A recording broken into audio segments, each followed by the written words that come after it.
7:05. We're going to go ahead and get started. Welcome, everyone.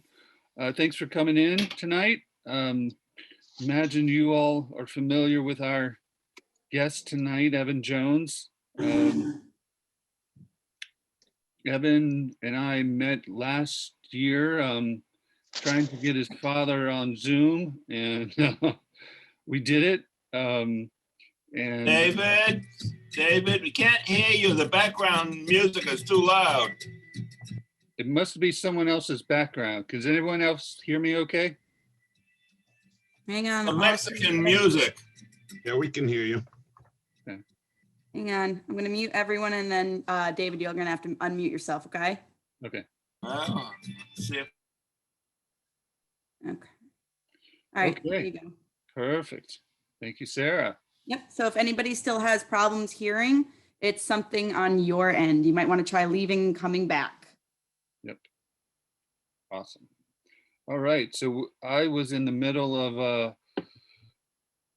giving my experience last year meeting Evan, and I met his father, but we tried a Zoom, and we made it happen. It was a trying process, and I think we were the first to actually have Bob Jones on Zoom, so we can take credit for that. But and now we have his son Evan, who obviously is well known for his exploits and experience in the mineral world.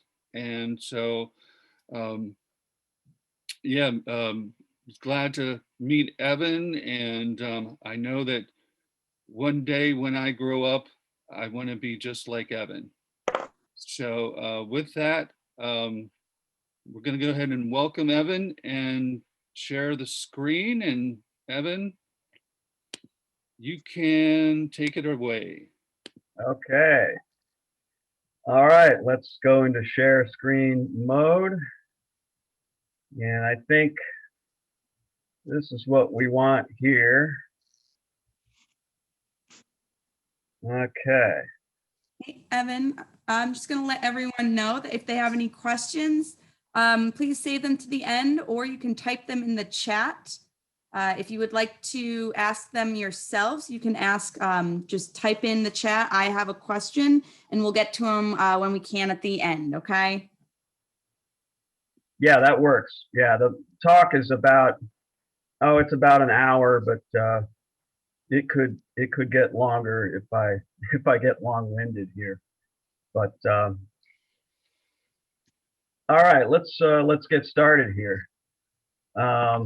Hold on a second. Oops. Takes a second to get used to this stuff. Okay, here we go. Now, if you've seen this talk that I've given before, I gave it a couple of times, maybe 5 or 6 years ago, but there's been new information, new specimens, at least up to spring of 2020. So I've updated the talk with new information and some new pictures. So we're going to talk about the MIlpillas mine, which is a large copper mine in Sonora, Mexico, just south of the Arizona border. It's now closed.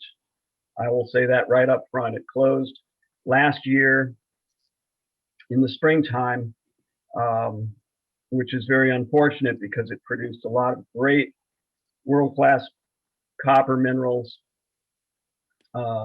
since about 2006. So let's get right into it.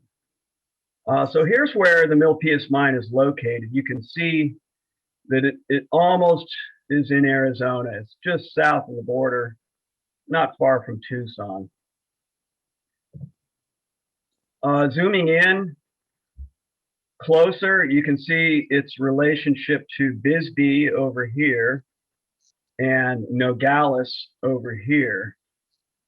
Now, there's no direct road to the MIlpillas mine. You have to either cross the border at Bisbee here at Naco or at Nogales and come around.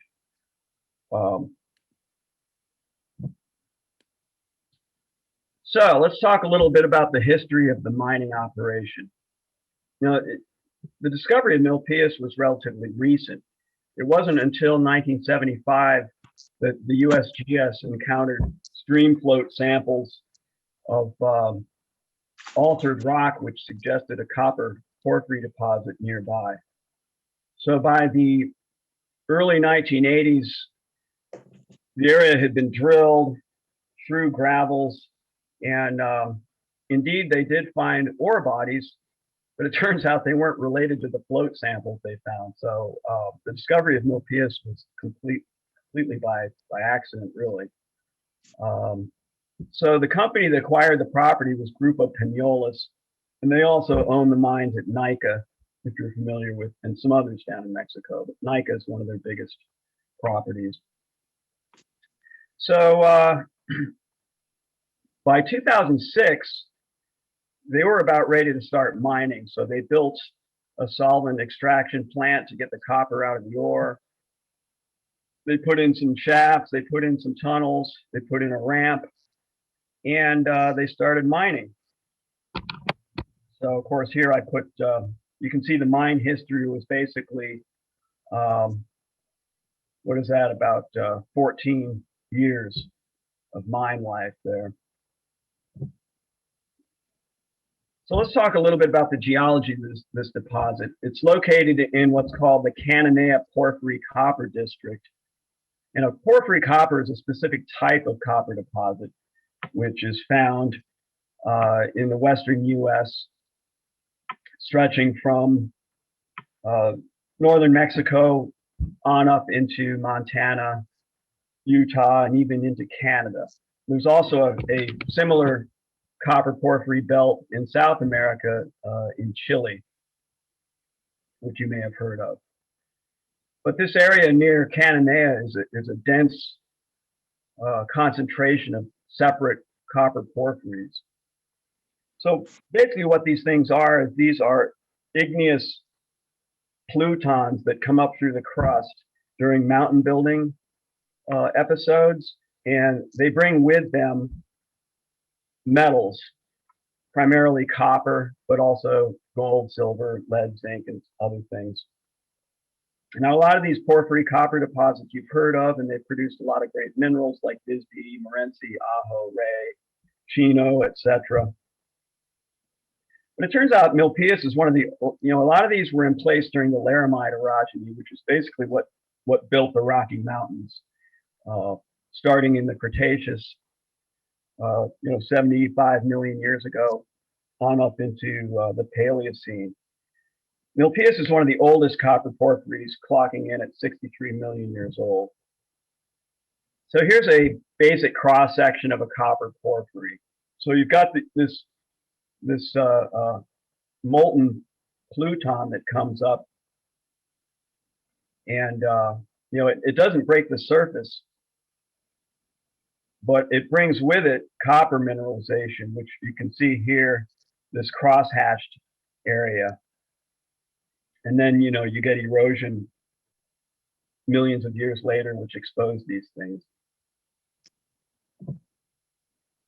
So what happened with MIlpillas is in the Miocene, the crust got pulled apart, and the deposit got dropped down into a valley, and then erosion buried the deposit under 250 meters of gravel. And that's why they didn't find it until 1975 or so, because there was no surface expression of this ore deposit. It was covered up with gravel. So without getting too much into it, I'll just say that MIlpillas is basically a classic, what they call a hypogene copper deposit, which is low-grade copper ore that was in place at the time of when the magma cooled. But because of erosion and weathering, you get what's called a supergene enriched ore deposit, or an ore blanket covering this low-grade material. So the copper is transported by groundwater and reconcentrated into a higher grade. So that made this deposit and other copper deposits like it rich enough to mine. Fortunately, the host rock was really cracked and with a lot of voids, so it allowed for really nice crystal growth. Oh, here's an old map that I dug up that shows where a lot of these porphyry copper deposits are located. This is the western United States. So Mexico's down here. Here's Arizona. This is Utah, Montana. So, you know, up here is Butte, Montana. Here's Bingham Canyon, Utah. And then there's, you know, dozens of these copper porphyries in Arizona and New Mexico, and then down into Mexico. MIlpillas is right down here where the arrow is. Here's another map showing some of the more famous copper porphyry deposits in Arizona, New Mexico, and Mexico that you've no doubt heard of. MIlpillas is right here. So this is a geologic map of the area, and you can see what I was talking about. So here's Cananea. There are copper mines here. There are copper mines here, La Verde, Mariquita, Maria, but this is all rock that's exposed with these ore deposits right on the surface. So that means they were easy to find. MIlpillas, which is right here, is in this valley covered with gravel. So it was just completely hidden. They never found it until they just happened to drill in the right place. Here's a Google Earth view. The top of the screen is the US border, more or less. This is MIlpillas right there. Here are some of the other copper mines in the area. These are two huge open pit mines right here at Cananea that actually produced a lot of great mineral specimens back in the 50s and 60s. Okay, so let's talk a little bit about the mineralization at MIlpillas. There's two types of supergene or secondary reconcentrated copper mineralization at MIlpillas. There's this stuff that the miners at MIlpillas call the green carbonate ores, which basically are the oxide ores.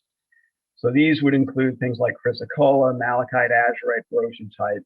And the bulk of that was mined in the early stages of the operation, because that was higher up in the deposit. Below that, you had this stuff called the gray sulfide ores, which is very rich sulfide material, chalcocite, boronite, that sort of thing. So, and I'll have a map of the ore deposits here in a second. So the green carbonate ores were basically flat lying stacked ore bodies, one above the other, approximately 200 meters thick. Good Lord. So yeah, a lot of a lot of ore there. Most of the mineralization was massive, but thankfully, as I mentioned before, there were a lot of fractures and fissures caused by oxidation, and these tended to fill up with crystals, which allowed for the growth of beautiful azurites, malachites, brochantite, cooperite, and other very collectible minerals. So this is a cross section of the deposit. So this is the surface up here, the ground surface. You can see all this gravel. There was none of this was you could see at the top. These are meters above sea level over here. So the green carbonate ores are these green things here. The blue, these are the sulfide ores, and then the actual porphyry intrusion is this pink color. So this was the stuff that they mined, the blue and the green. All right, so let's take a quick trip down to MIlpillas. We've got some nice pictures. When I first got there near the entrance to the mine, I noticed this sign that they'd made out of copper ore, and it says MIlpillas. And I quickly realized that what they did was they used ore from the mine to make this sign. And if you can believe it, these red rocks are solid pieces of cuprite, which is a copper oxide, and the blue is chrysocolla. So you can see that the sign was unfinished when I was there, but that's pretty amazing. The nearest town of any size is 17 kilometers south of the mine. It's called Quitaca.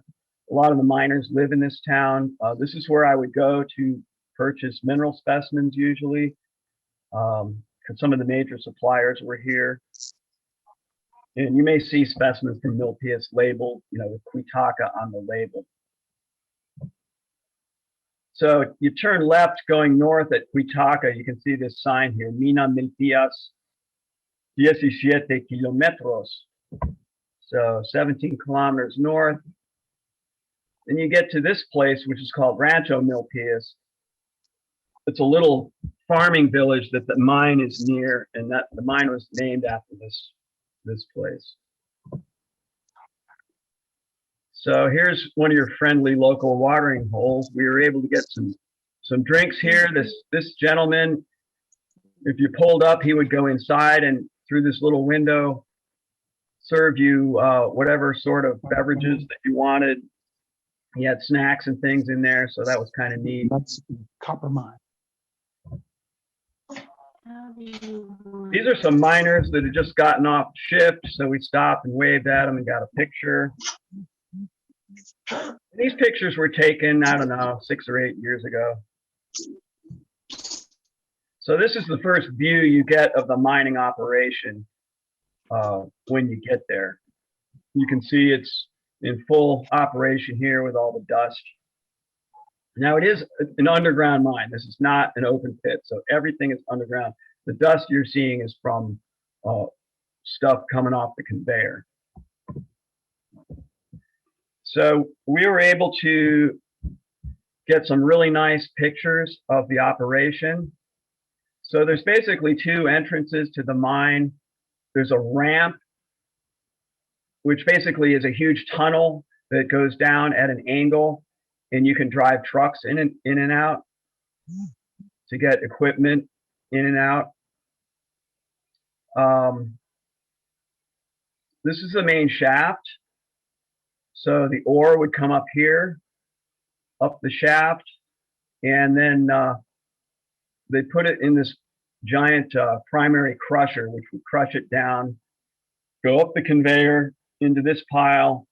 Then it gets loaded over here and it goes to a secondary crusher, which crushes it down to a smaller size, through a couple more crushers. And then by that time, it's pounded down into a fine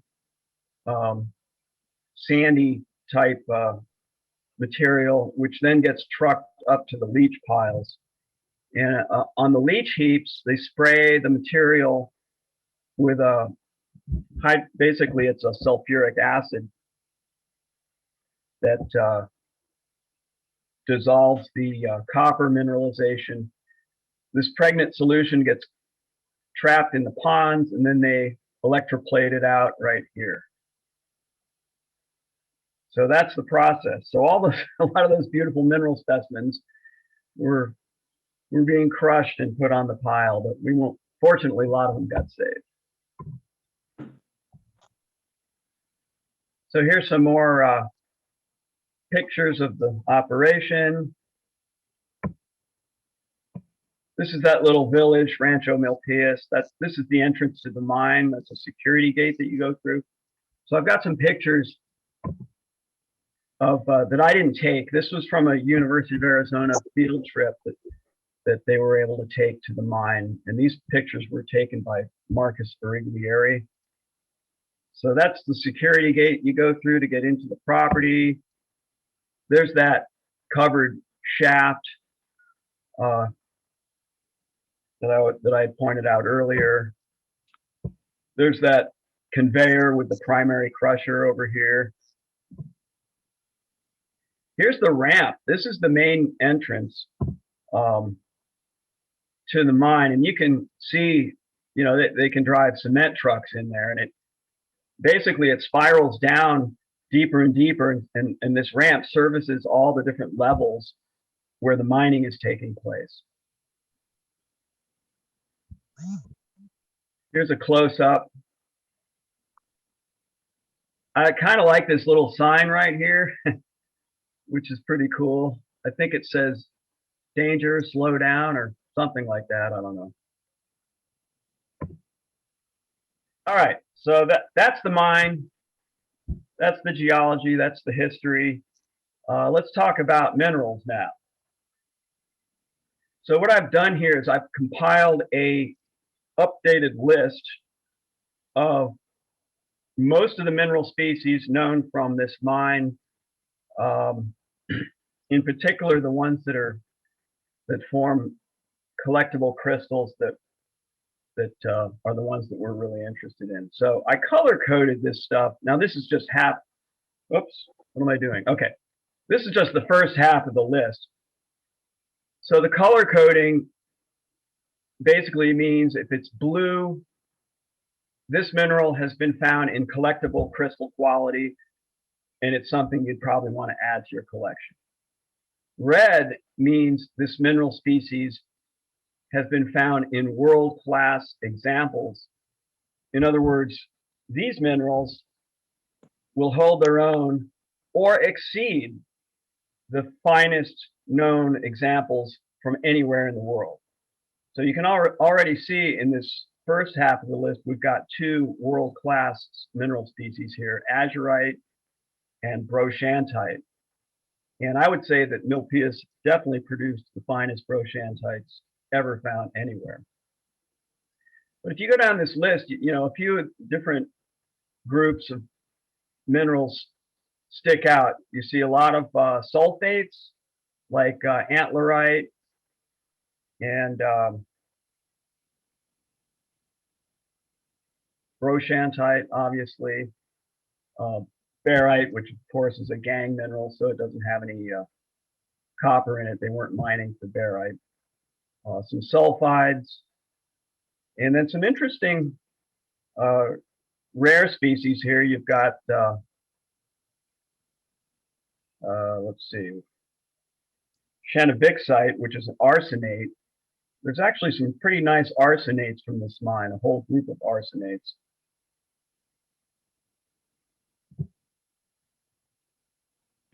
So the second half of the list, here's some more of these rare species, rare sulfate spangolite. Olivenite is an arsenate that has occurred in world-class crystals here. Malachite is world-class. Now, of extreme importance to mineralogists, look down here. See this little group of minerals here with the VO? These are vanidates. There's 4 different vanidates that came from this mine. So for some reason, this copper porphyry had a lot of vanadium in it. Didn't have a lot of molybdenum, which is something that is found in most copper porphyries. But it had all this vanadium. So you get these wonderful vanadate minerals, tangeite, turanite, and especially besigneite and bulborthite, which are both world-class. So why don't we take a look at some of these minerals? And first I want to talk about azurite, which is easily the most important and collectible species that came from MIlpillas. In my opinion, MIlpillas is the #1 azurite locality ever in the world. And that's saying, for me, that's saying a lot because I'm an Arizona collector, which of course includes Bisbee. But so these are the reasons that I've compiled why this locality is the most important azurite discovery ever. Dozens, if not hundreds of pockets found with thousands of specimens recovered, many very high quality. And a really diverse array of azurite crystal morphologies and mineral associations. The azurite from MIlpillas tends to be blue and not black, which is a plus. The crystals are usually sharp and unetched with high luster, usually on contrasting green or white matrix. And then there's this thing called the electric blue phenomenon, which is azurite, which kind of has an intense electric, almost neon reflection to it. You know, almost like a chatoyance or an opalescence. It's really unusual. I've only seen it from Bisbee, Sumeb, and MIlpillas. Maybe a few other places, but those are the ones that come to mind. And the other thing is these specimens, not only the azurite, but minerals from MIlpillas come out really clean. They're not covered with gunk. They're not covered with rust. They're not covered with manganese oxide. They come out of the mine really nice looking. You just have to wash them off in water. So now, without going into this too much, I kind of made a list of some of the more important azurite pockets that were found. We named most of them and described most of them. Most of this information you're going to see. I wrote an article with Peter McGaw as co-author on the MIlpillas mine, and it's going to come out in the mineralogical record hopefully soon. And it's going to have all this information. So one of the reasons I put all this stuff together while the mine was active and in operation was, looking ahead towards doing an article. One thing you'll notice is that a lot of these important pockets, look at this, 2010, 2010, 2010, 2010, 2011, 2011. That's because from the 2009 to about 2012 is when they were really mining those oxide ore bodies. And that's why so many great azurites were found during that time period. But you can see they were hitting azurite, right up almost to the end of the mine life. The last great pocket was here in 2018. So let's take a look at some of these different pockets. Yeah.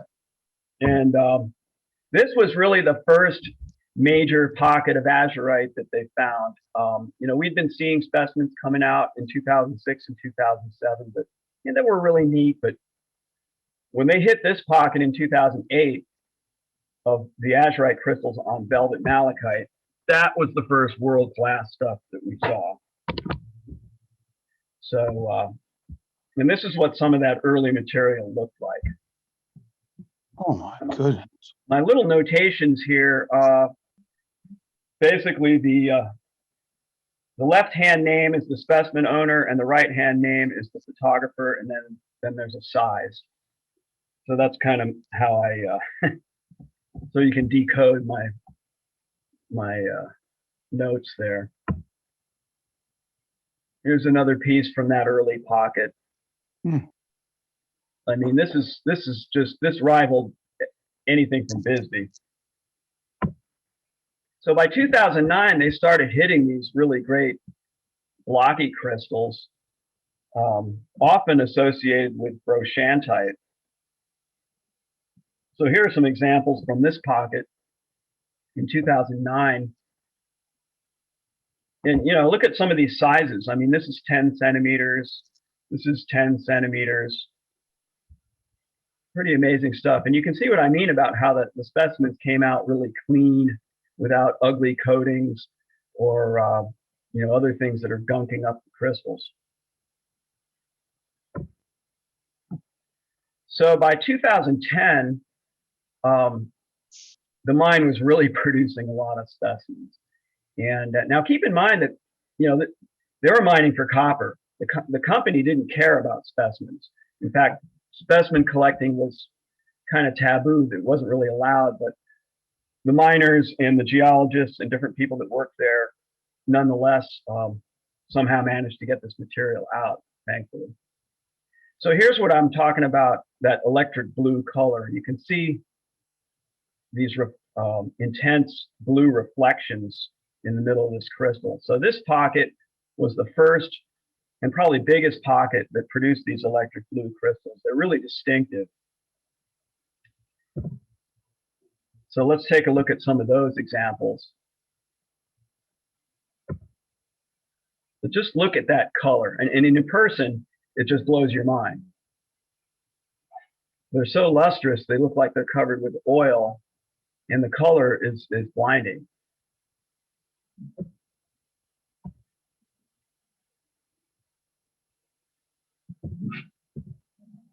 Nope, sorry, going backwards. There's a close-up of some of these electric blue crystals from that 2010 pocket.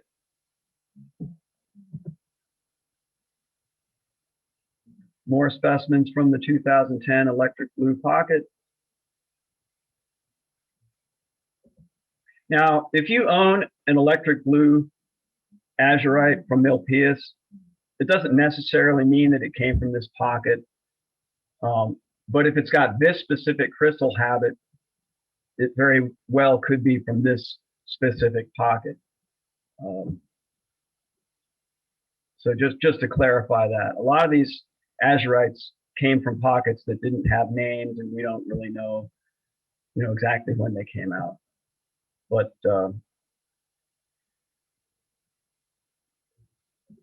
major pockets we were able to identify as they were coming out because they tended to produce a lot of similar specimens at the same time.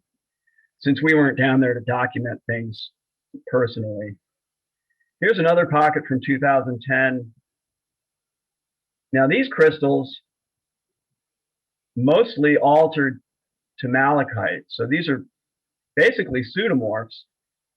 But then another generation of azurite came in and crystallized on the tips and on the sides of the crystals. So again, these are very distinctive.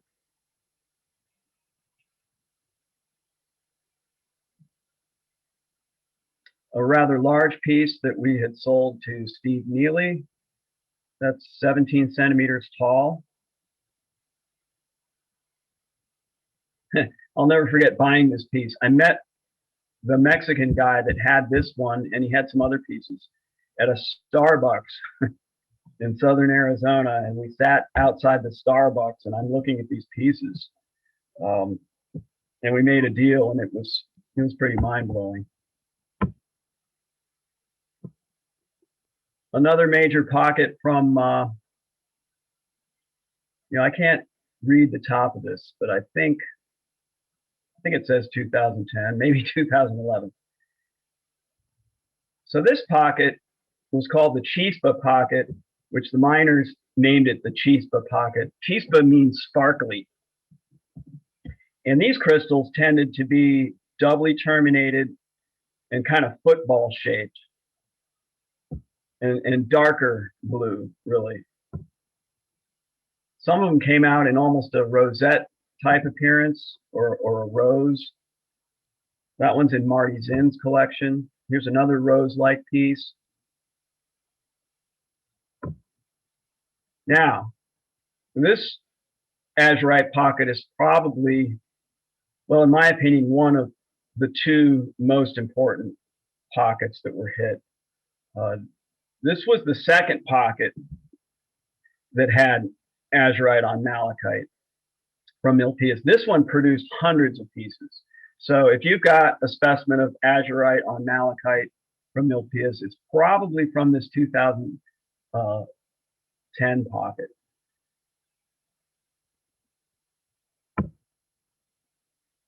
So let's look at some examples of these. There's one in Peter McGaw's collection, and they're very distinctive. They've got these kind of diamond-shaped crystals with the velvet malachite and this black manganese stuff.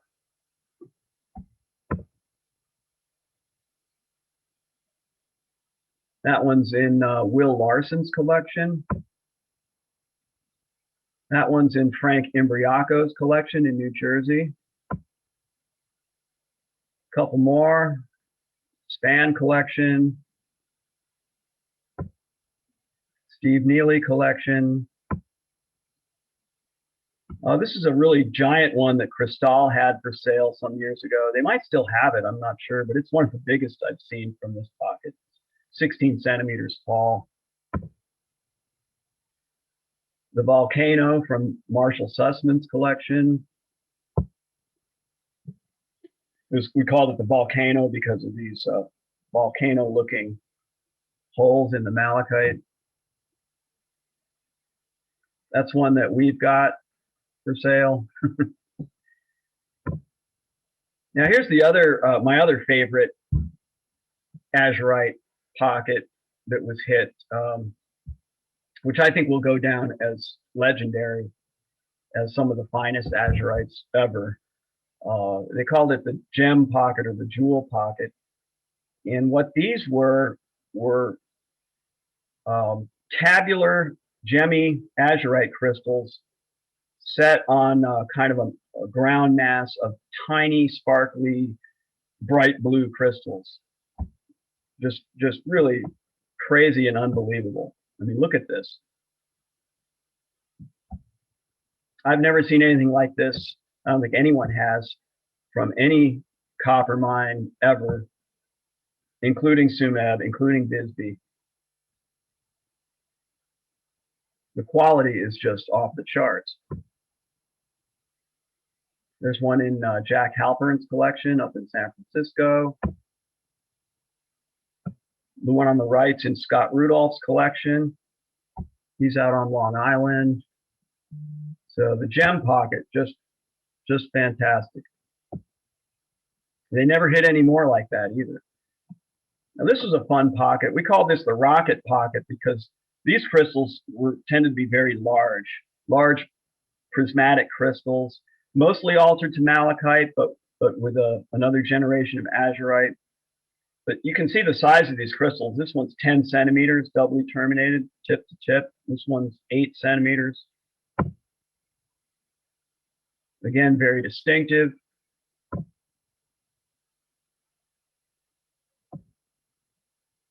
Here's one from that pocket that was not altered and is all azurite. Then in early 2012, the rosette pocket was hit, and these actually reminded us of pieces from Bisbee or Chessie. And you can see the similarity when you start looking at some of these specimens. Very reminiscent of Czar shaft material from Bisbee or some of the Chessie specimens in France that came out a long time ago. But look at this. This is 13 centimeters. Giant blocky crystals. Another beauty from this pocket. Tremendous stuff. That's my hand. I took that picture right when I acquired it, and that's now in the collection of a guy named Eric Long in Texas.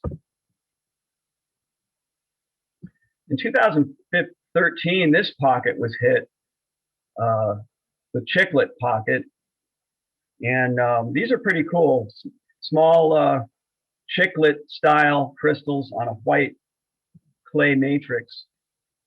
Again, very distinctive. And these crystals were pure gem. If you backlight them, they're just pure gem.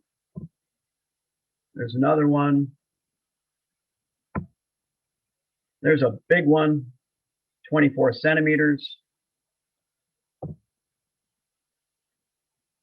Now, the most prolific pocket was hit later in the mine's life, the watercourse pocket. Probably one of the largest azurite pockets ever found anywhere. It was a big crack that was many meters deep and completely lined with azurite, as we understand it. This specimen is 26 centimeters across. Pieces from this pocket tended to be very sculpturesque and off matrix because they were very loosely attached to the matrix, so these clusters tended to just pop right off. So you didn't see too many on matrix. And the watercourse pocket produced hundreds and hundreds of pieces, and when these hit the market, the value of MIlpillas azurite, and actually probably azurite in general, went down because there were so many high quality specimens available. The market is still kind of recovering from this flood of azurite that came out back in 2014. Some of them occurred on malachite. But the aesthetics of these these watercourse pieces are just astonishing. Here's one where the azurite is still on matrix. But you can see how these clusters formed. I mean, you could probably stick a screwdriver under this and pop it off matrix, but obviously you wouldn't want to do that. Yeah, that's me in my backyard. A really big specimen that we got from this pocket, 51 centimeters, which is a couple of feet across, and or all, well, not quite 2 feet, but that's now in the University of Arizona Gem and Mineral Museum collection. So let's just go through a few random azurites that aren't from any of those larger pockets, and then we'll get to some other mineral species. This is the bat in Peter McGaw's collection.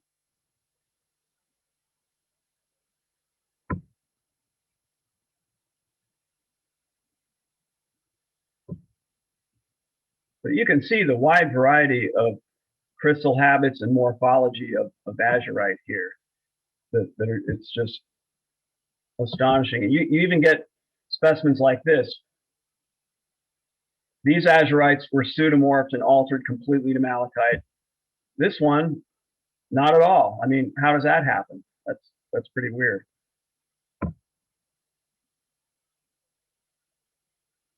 That's a rather large specimen. These crystals are probably two inches. So that's a big specimen. Truly world class.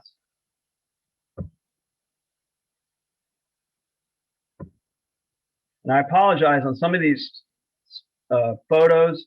Most of them are Jeff Scoville shots, but I was not able to get the specimen owner information on some of those.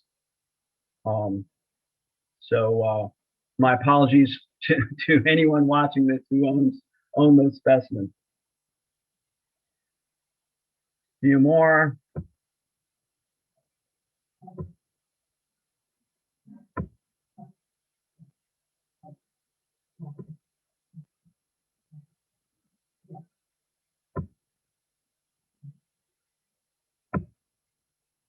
So I don't want to bore you too much with great azurites. Okay, let's look at some other mineral species. Antlerite is a copper sulfate. And MIlpillas produced very gemmy, very collectible antlerite specimens.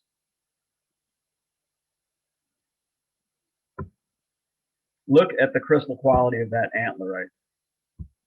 Now, antlerite is closely related to brochantite, but it's a different mineral species. More antlerite. And again, my apologies, I wasn't able to get the specimen owner information on some of these, but most of the photos are Jeff Scoville shots. Atacamite. This is a copper chloride, and here's a really great specimen. It tends to form inside these cuprite nodules. So this is a cuprite matrix, and you can see the atacamite crystals there in the bug.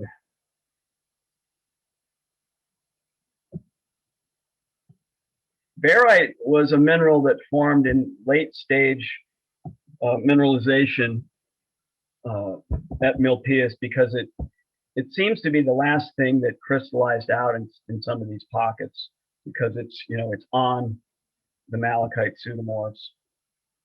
You never see anything growing on the barite. But truly some great barites from this mine. Different colors, blue, green, white. There's a blue barite. Beautiful, delicate, gemmy crystals. Here's white barite associated with malachite pseudomorphs and plancheite, which is a copper silicate. Blue barite. This is a specimen that we handled. It's in the Rossum collection up in South Dakota. And just look at these, they're like pieces of glass. I don't even know how they got this specimen out of the mine without breaking it. Now, as I mentioned before, MIlpillas produced the world's finest, easily finest brochantite specimens. Brochantite is a type of a copper sulfate, hydrous copper sulfate. And here's why. Look at this. This specimen's 12 centimeters long with 9-centimeter crystals. This is huge. Normally, brochantite forms these tiny little needles. So these are kind of on steroids. And then on top of that, you get these brochantites that are gem quality, like this one. Brochantite needles on azurite.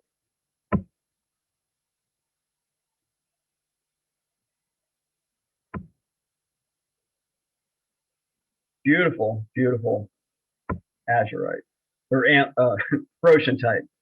Sorry, this is a specimen that's actually a giant geode, if you will, of brochantite, and it's large. It's probably, I'm going to say this thing's 12 to 13 centimeters wide, maybe more.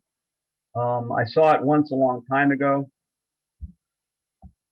and that's a really tremendous brochantite specimen.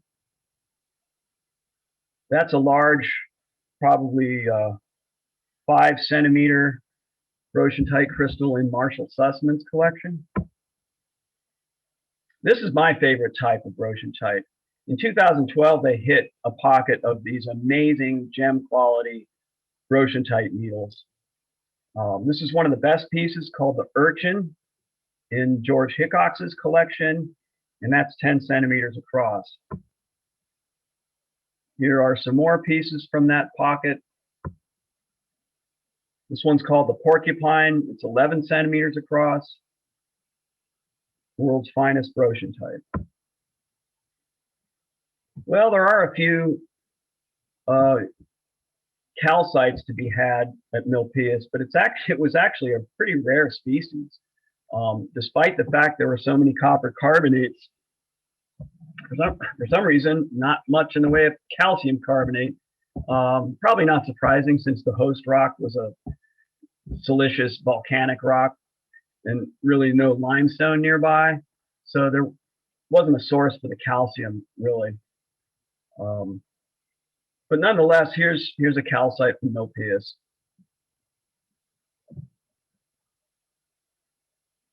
Here's a couple more calcite from MIlpillas. These are stained a pleasant green from a little bit of malachite underneath.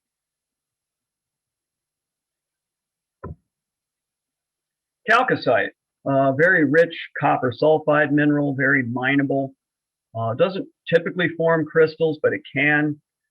Here you see small chalcocite crystals growing directly on azurite. So this would indicate, since you've got two different types of supergene mineralization here, one from the oxide zone and one from the sulfide zone, this would indicate fluctuating water tables over time. When you get these, chalcocite tends to form deeper. Azurite forms in shallower environments.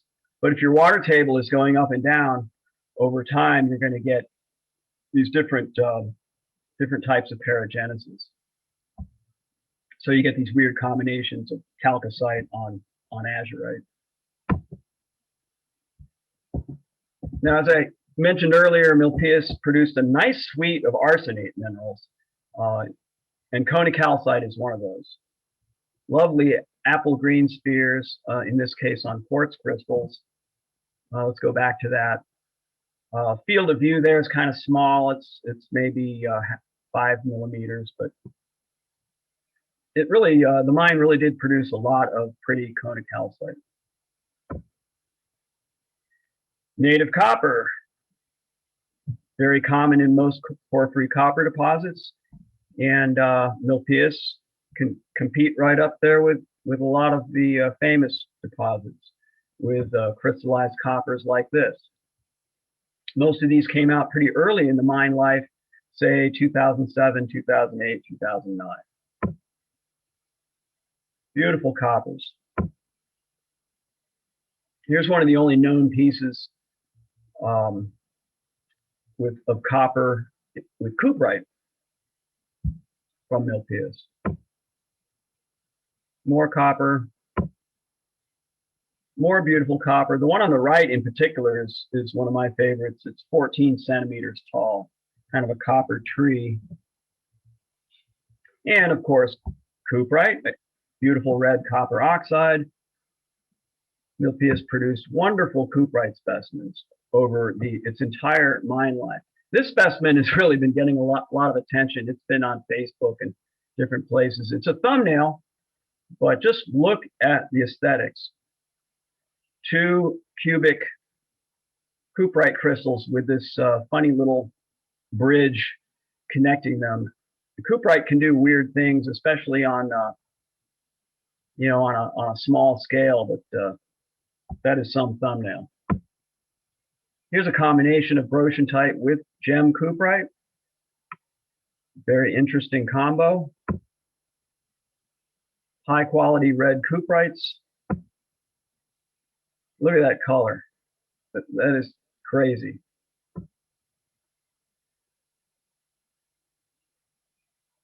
A lot of these cuprites are in the Brendan O'Connor collection. He lives here in Phoenix.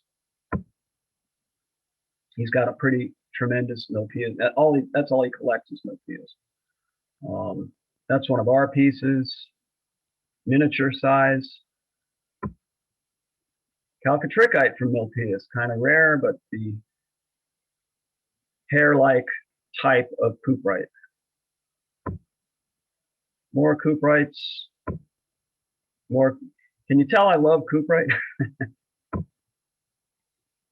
Rather large piece.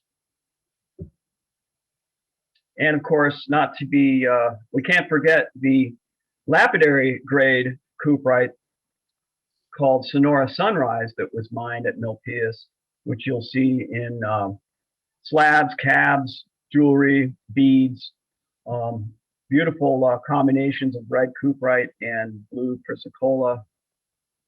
And that's some of the rough material that I had in my garage. Another beautiful copper mineral that's very collectible is the copper silicate dioptase.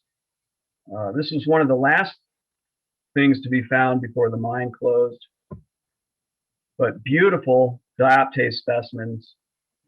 This is a miniature. I know there's no scale there, but that's probably, I'm going to say 3 centimeters tall of dioptase.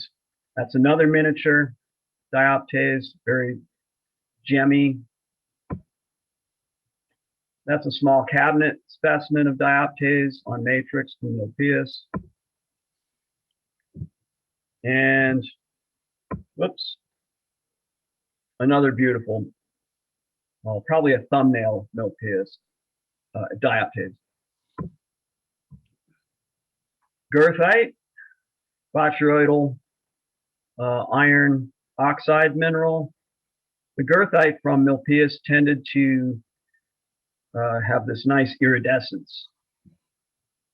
Here you see the iridescent goethite with azurite crystals. Halotrichite, which is really an efflorescence. This may have been post-mining, I'm not sure, but it's an iron sulfate that kind of, this hair-like mineral that exudes from the walls of the tunnels.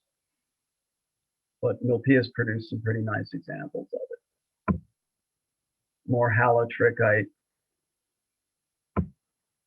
Hematite, botryoidal kidney ore hematite from MIlpillas. That's probably the best known example from there. There's another one. Another one. Malachite. So we'll run through some pictures of some beautiful malachite pseudomorphs after azurite, and then some non-pseudomorphous malachites. There's a nice combo. These are truly world-class malachite pseudomorphs. One of the reasons is the color, the chatoyancy of the malachite and the fact that they retain the sharp crystal shape of the azurite. This is a large cabinet specimen that was in Steve Neely's collection. So these were huge azurite roses that altered to malachite, associated with chrysocolla and quartz, associated with goethite. But the wide variety of azurite crystal morphology is, as you can see, is also reflected in the malachite replacements of those crystals. One of my favorite pieces, now in the Scott Rudolph collection, beautiful malachite pseudomorphs. This is in Marshall Sussman's collection. That's probably about 13 centimeters tall, large piece. In 2009, they hit my favorite malachite pseudomorph pocket. That's me with some of the best pieces from the pocket. So let's take a look at some of those.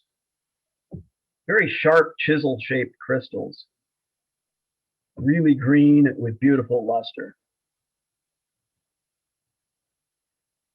Okay. That's the largest piece from the pocket in the Span collection, 18 centimeters across.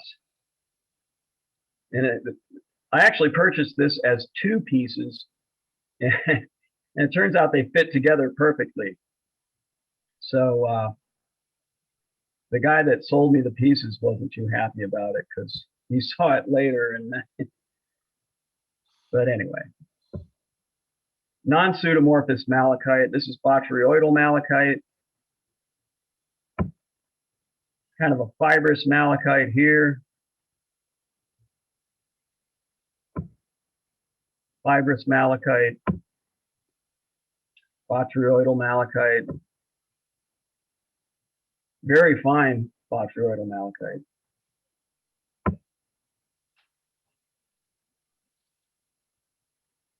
Yeah, these malachite balls they found in 2013 were really something special. That one kind of looks like a chipmunk or something. More beautiful malachites. This one's in Mario Powell's collection. He's in Holland. Here's a rare, quite rare sulfate, a natrogerosite. Gerosite is an iron sulfate, but if it gets a little sodium in it, it's a separate species, oops, called natrogerosite.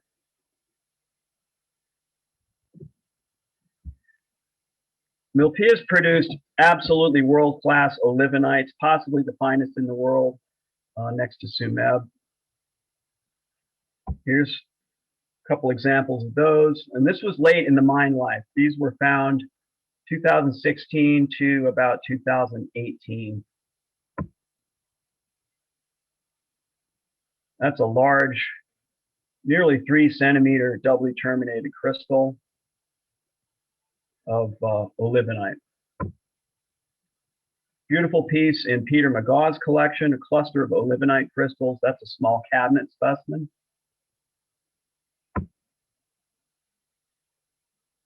Great olivinites.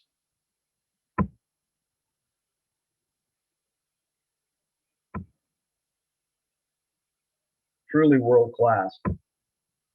Plancheite is this blue mineral. It's closely related to shattuckite, which are both copper silicates. And some very nice plancheites came out in about the 2009 time period. But look at these color combinations. Classic MIlpillas, you get all these different colors.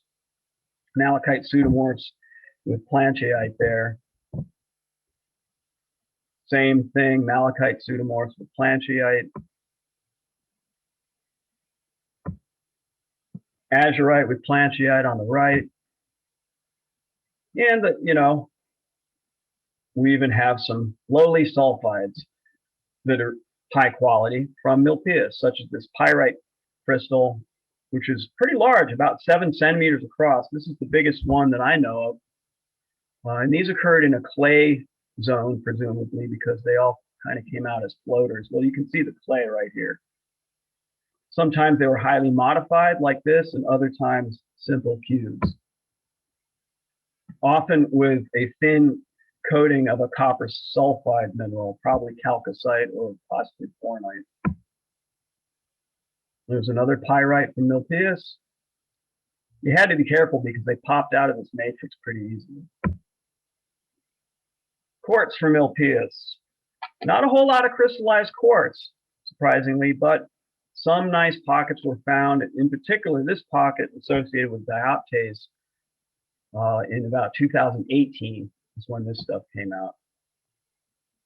Quartz crystals on dioptase. The color is a little blown out there maybe, but that's a really great piece in Brendan O'Connor's collection. Here's an interesting piece from Peter McGaw's collection, quartz on cuprite. Quartz with azurite. Now the other interesting copper silicate from MIlpillas is shattuckite. So here it is associated with quartz and malachite. Shattuckite, of course, is a little more well known from places like the Congo. Here's a MIlpillas shattuckite coated with quartz. More MIlpillas shattuckite associated with quartz and dioptase. And one of my favorite minerals, spangalite. The reason it's one of my favorites is because the type locality is Bisbee. It's very rare, has only been found in a few places in the world. So we were really happy and surprised when a few examples of spangalite showed up at MIlpillas. Here's a specimen that's in the British Museum. You can see the little spangalite crystal right there. It's kind of an aqua blue copper sulfate mineral that is almost always found in cuprite. Here's some more of this rare mineral spangalite found with the cuprite, just as it was found in cuprite at both Bisbee and Cornwall, England. Here's the best example from MIlpillas. You've got an actual spangalite, complete spangalite crystal here on crystallized cuprite. So there's more spangalite there, more spangalite over here, and that's in Brendan O'Connor's collection. There's a close-up of that spangalite crystal. Great piece. Tannerite is a copper oxide that's black, that tends not to form crystals, but sometimes it forms small crystals. Here you see tannerite partially replacing cubic cuprite. Here's one of these rare vanadate mineral species that I was talking about earlier, of which MIlpillas has produced the world's finest. This is besigneite. And typically besigneite is found actually in uranium deposits.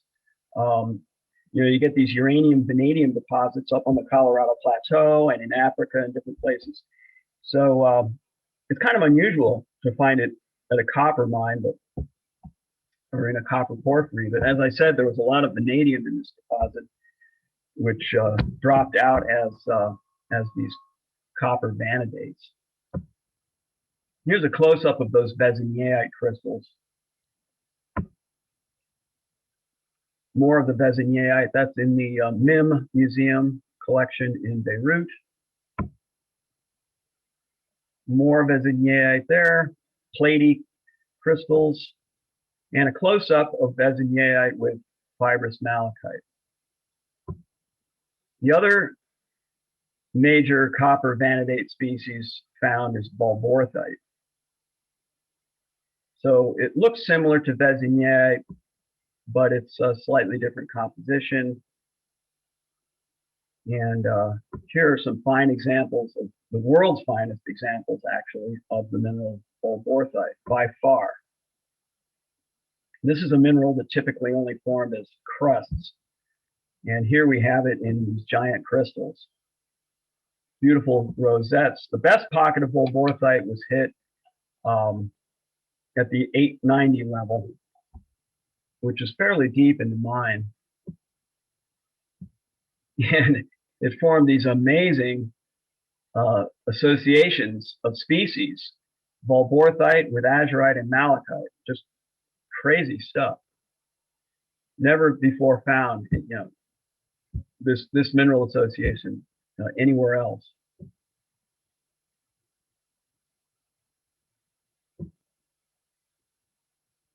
There's one in Steve Smale's collection, volborthite rosettes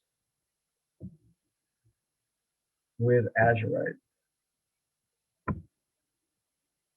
All right, so that concludes the pretty picture section. So let's talk a little bit about what's going on at MIlpillas now. Basically, what's going on is they had originally projected the mine to close around 2017, 2018, and this was based on the drilling of the original principal ore bodies. But so in 2012, the oxide ores had run out. They started mining the supergene enriched sulfide ores. So we saw a drop of specimens being produced from the mine in 2012, 2013. But things were still coming out. Miners were encountering oxide fissures, or they were going back into some of the older workings collecting specimens. But so they found a couple of new ore bodies, so that they were able to push the mine life a little past 2018. But unfortunately, by 2018, I was told that the mine was kind of operating at a loss. They kept it going, hoping that the copper prices would go up. But the final nail in the coffin was the coronavirus pandemic. So in the spring of 2020, combined with the low ore grades and low copper prices, and then the pandemic hit, they had to close, and they decided to close permanently. So MIlpillas is done. It's not expected to reopen for copper mining or specimen production, and unfortunately, they're going to turn the pumps off, which of course kept the mine dewatered. And without pumps, it's going to flood, and that's pretty much the end for MIlpillas. So with that, I'm going to conclude the talk. I hope you enjoyed it. I'm looking forward to your questions.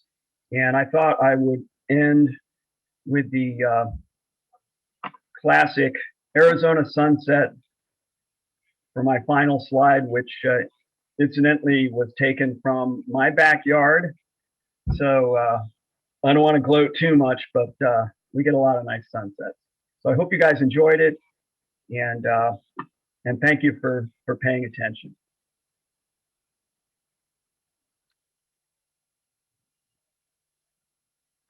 Thank you so much, Evan. This was great. Wow, I'm kind of speechless. Yeah. On the last note, I'll just have one question. Sure. So are we thinking a GoFundMe page to keep MIlpillas open, or is it done? Is it?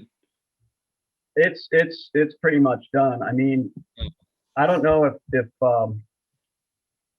someone could approach the company, with some sort of proposal to lease the mine for specimen production, or I don't know. I mean, as I said earlier, group Pinoles, which is the company, they didn't seem really interested in specimen mining or saving specimens. So yeah, I think if you've got a MIlpillas specimen, hang on to it, because I don't think there are going to be any more. Okay, well, I need one. Oh, there are a lot on the market right now. Yeah, I mean, yeah. stop by my booth. I've got a whole bunch of them. Yeah, well, I'm not gonna get my second shot vaccine until I guess the 17th of April, but hadn't planned on going out to Tucson. We'd like to open it up to some other folks who would like to ask Evan a question, and we could limit to one to each of the folks who have a question. I don't know if Yeah. Sarah, if you're still there to. Hello. I'm seeing a whole bunch of questions in here Okay. in the chat. Evan, if you see some in the chat that you want to go ahead and read out, I haven't really seen too many before the end of your. Okay, why don't I go to the top here and we'll just run through the chat. And so the first one I'm seeing is how many people worked at the mine. I don't know how many people worked at the mine. I know that I would say probably a couple of hundred. And they also had subcontractors. So not everybody that worked at MIlpillas worked for Grupo Pinoles. So they did have subcontractors. Let's see, more questions.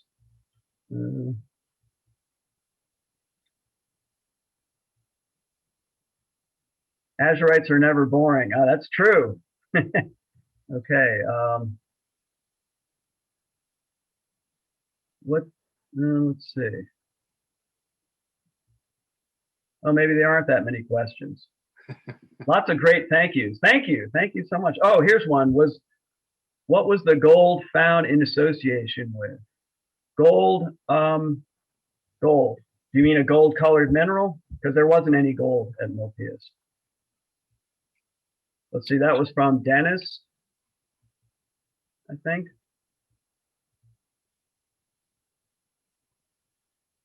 Hello? Yes, it was from me. I thought you had mentioned there was gold found there. No, no gold at MIlpillas. Oh. In fact, no silver, no precious metals at all, which again is kind of unusual for a porphyry. If you know anything about copper porphyries, they have varying amounts. They can carry varying amounts of precious metals. Like at Bisbee, gold and silver was really ubiquitous, along with the copper. Very rich deposit. And gold and silver tends to be a byproduct. These copper mines, partly because they're processing so much ore that you're going to get even trace amounts of gold and silver are going to be they'll catch it and save it, of course. I live in the Cornwall, Pennsylvania area, and the gold here was found with chalcopyrite. Yeah, see, so it's it happens, but for some reason MIlpillas was very devoid of some of these elements that are typically found at some of these porphyries. I mean, there's no lead, or very, very little lead, no molybdenum to speak of, no gold or silver, no zinc.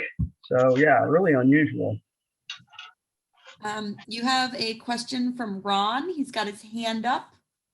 Okay. Yeah, I was wondering, it just doesn't make sense. How come this company was operating the mine for all those years and they didn't realize the treasure they were dealing with? I mean, instead of taking control of the minerals, they just let the miners take them out or let most of them be destroyed. Could you say Yeah. something about the value of what these things sell for in the market nowadays? And Yeah, it's yeah, I mean, that's an obvious question. Why wouldn't they be interested? But some of these mining companies, most of them, I would venture to say, they're operating 24/7. There's 3 shifts a day. They never stop. That's the only way they can make money. So they're mining 24/7, 365 days a year, 3 shifts a day, and they're mining for copper, or they're mining for lead, or whatever mine you're talking about. And they don't really care. Some of the people that work for the company might understand something about mineral specimens, but they don't. Most of these companies are just looking at the bottom line, and anything that stops production, which you've got to stop production. to collect these things. It takes time, and anything that stops production is bad. So they don't care what it's worth. They don't care that it's rare. Now, so we're lucky that some of these miners were able to, save some of these things and somehow get them out of the mine. There are few. There are few people at the top parts of these corporations who know minerals at all in the terms of collecting. They know the economics and they know the geology, but they know nothing about mineral collecting.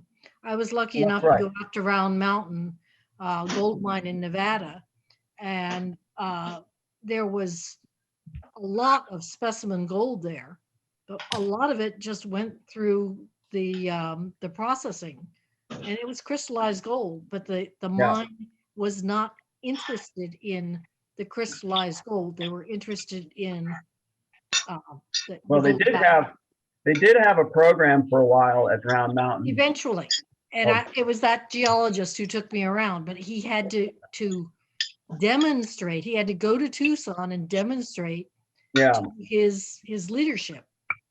And it's in many cases that's you have to just enlighten the people that are in charge. And now I'm not there are some companies that are very enlightened about saving specimens.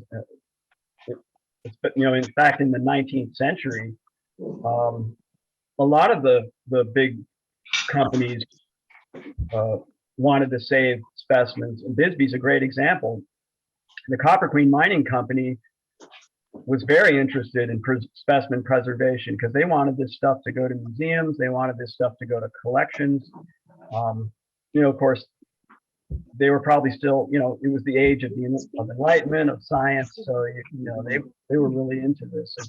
And of course, coming from England and Wales, like most of those miners were, mineral collecting was seen as a kind of a God-given right to the Cornish miners and also the miners at Bisbee. Everyone in Bisbee had a collection. So, okay, more.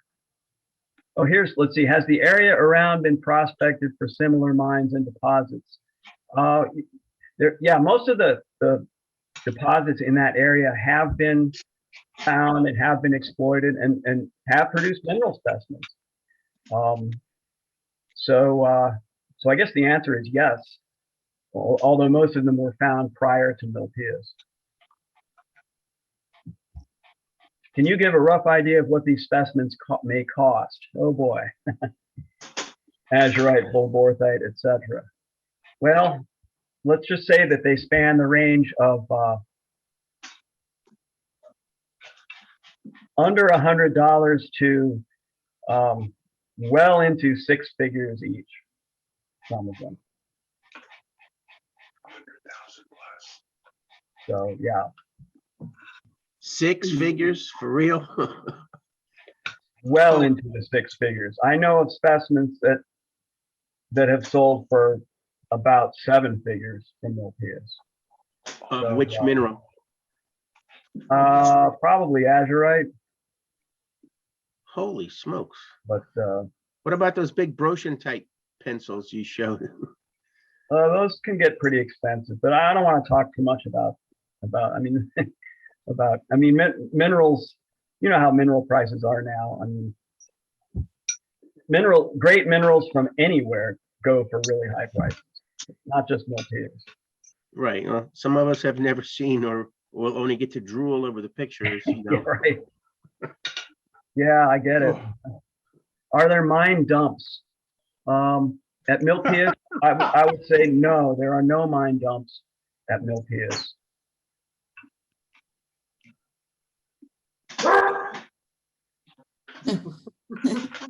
I agree with the bark. Oh yeah, that's my dog. He's I agree with your dog. he's feeling frisky. There seem to be a lot of great formations in the west. Are there any in the southeast? Well, formations, I guess if you mean mineral deposits, yeah, there are some great mineral deposits in the southeast, but not azurite, I don't think. let's see, what was the typical size of a specimen pocket? That I do not know. I've never seen a photograph of a pocket from MIlpillas. I know they have to exist. The miners must have had cell phones, but I've been trying for years to get some underground pictures at MIlpillas, and I just haven't come up with any. So I have no idea how big the pockets were. So tens of thousands of dollars worth of specimens are a rounding error when you're processing millions in copper. Yeah, that's true. Evan, Okay, any Evan, more questions? Yeah, quick question, Evan. If you're going to Arizona and you want to do some rock hounding for, say, a number of the specimens that you've shown, would you have any suggestions as to where one might go? Boy, that's a tough question because I mean there are places to go rock hounding. You're not going to find anything like what I just showed because these come from rich copper deposits that are either all mined out or they're owned by a big company and they're not going to let you in. But there are places to rock hound in Arizona. It's just, I mean, when I was a kid, we used to go out with my dad. This was in the 60s and 70s, and there were still a lot of things to be had. But a lot of these places have been collected to death, really. So unless you know somebody that owns a good, specimen producing mine and you can somehow get in there, or, there are a lot of places you can find agates and jaspers and things like that, quartz crystals and such. So I don't want to discourage you, but it's tough to find anything great anymore. Anything in terms of land that Bureau of Land Management might have under control that allows the public to go on? Yeah. I mean, there's, you can get quartz crystals up near Payson. That's on National Forest. Right. And as long as you don't use heavy equipment, you're allowed to, scratch around and look for quartz crystals. There's any number of places like that. We have a lot of BLM land for sure, and a lot of national forests. I would suggest when you go out there, join a local club like the one in Apache Junction or any of those. They have some great little copper mines that you can go to where you can still find azurite, malachite, and all that. So the best bet is to actually join a local club while you're there.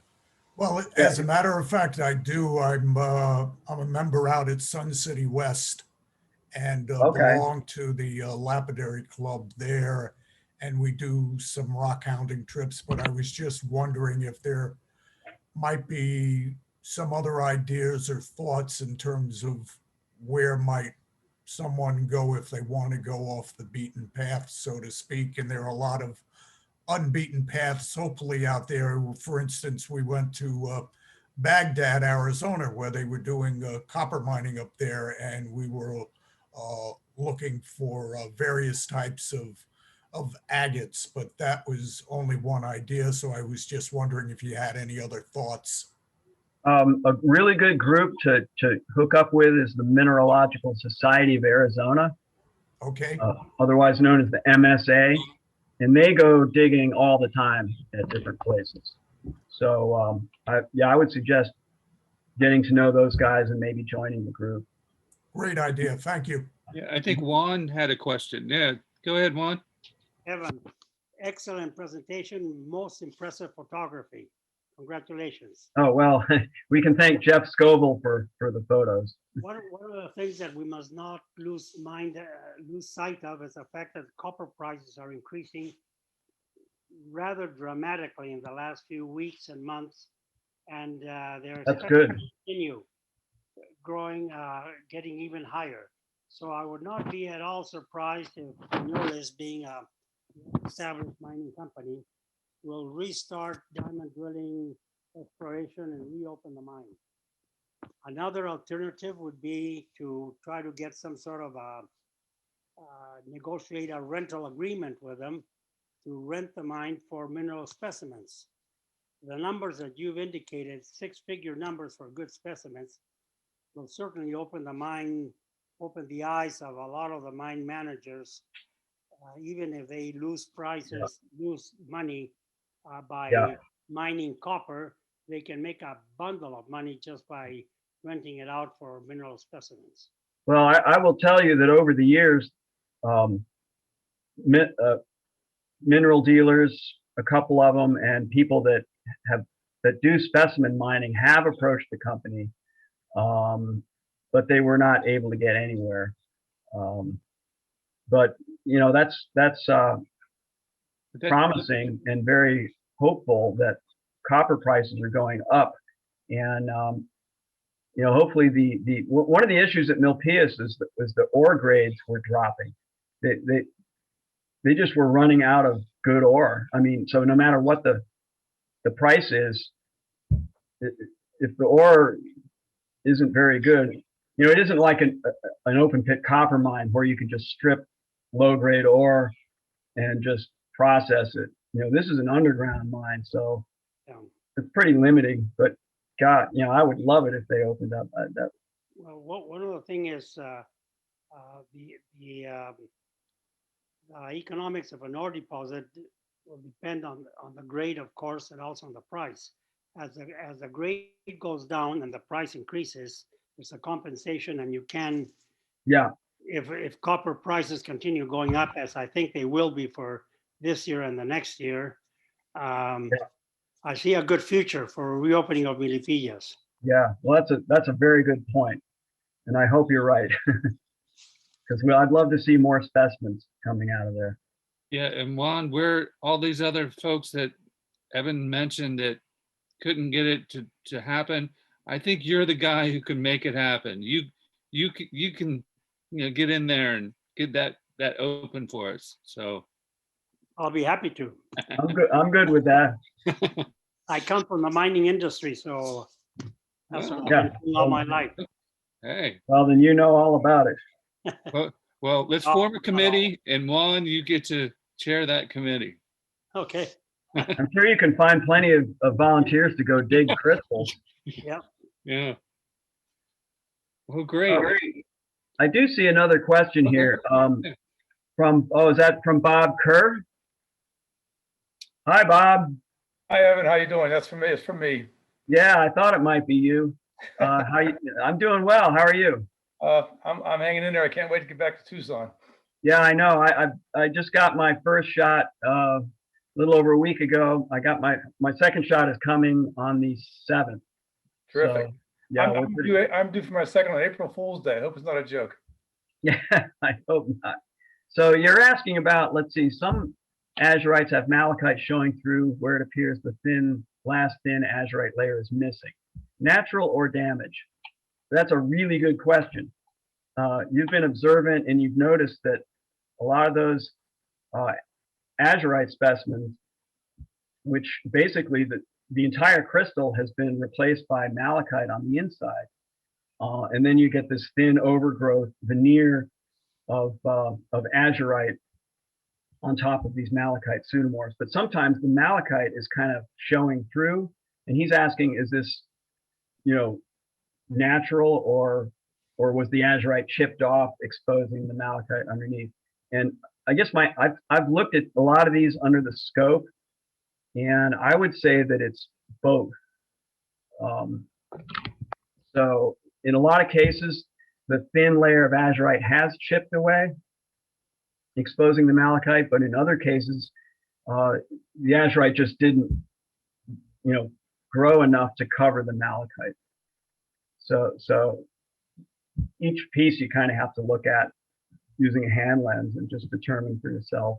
Yeah, I think I agree with you. It's amazing though how many are out there where it's advertised as natural, and I look at them and I say, this looks like a clearly a point where the outside azurite is chipped off, exposing the underlying malachite pseudomorph. So it's like, wow, it's all over the map. You have, I guess, caveat emptor, right? Buyer beware. Yeah, you're absolutely right. A lot of those,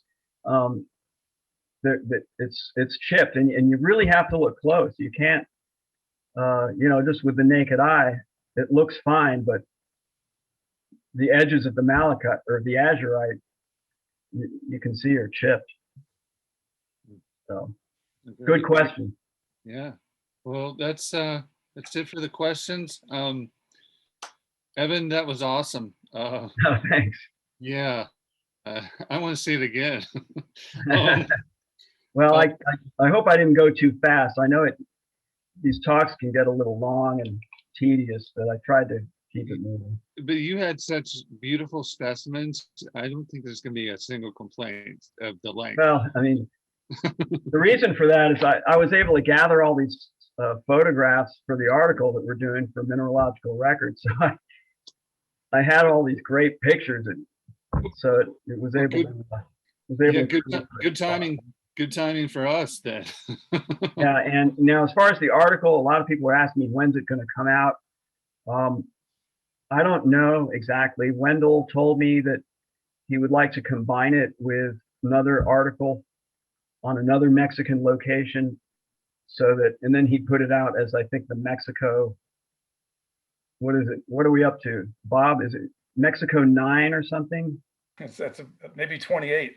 Yeah, I mean, there's so many Mexico issues from mineralogical records, and so anyway, that's the idea. Is the next Mexican issue, the lead story will be my article on MIlpillas that I did with Peter McGaw. That's great. That's great. Yeah. Well, listen. Thank you all. Thank you again, and thanks everyone for coming. And Evan, good luck next month. And we'll be in touch. Yeah, we'll be set up in Tucson for the show next month. So if anybody, we're going to be socially distanced. We're going to be masked. We're going to limit the number of people in our booth. So if anybody is vaccinated and wants to come to the show, we're going to be at Mineral City in Tucson. Excellent. Next month, from the April 8th to April 18th. Wow. Great. Thanks, Evan. Will there be a replay? Yeah, thanks. When can we see a replay, is there a replay? So we're going to post this on the website, hopefully within the week. So yeah, I'll email everyone when it's ready. I think we have all your emails. So Thank you. yeah, you're welcome. Thanks for coming in. All right, everyone. Have a good night. Stay safe. See you later. Be safe. Yeah. Thank you.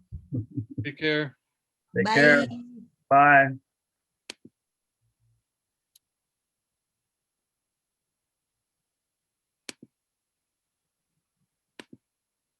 Copper mine was a big battle because there was Apache sacred land supposedly, although it wasn't owned by the Apache reservation. Right. Yeah, So now that's the department, they approved it, I think, to have it.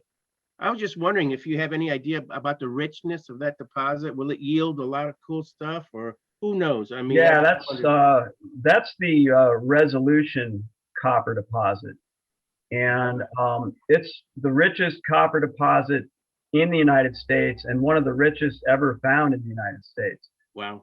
The thing about it is it's about 7,000 feet deep. Oh.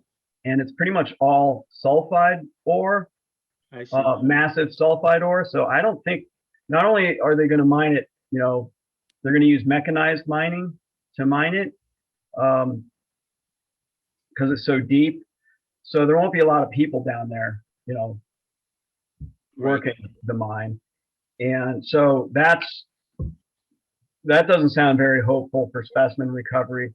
And then the other thing is, since it's a massive copper sulfide deposit, I don't think there's going to be a lot of crystals. Right.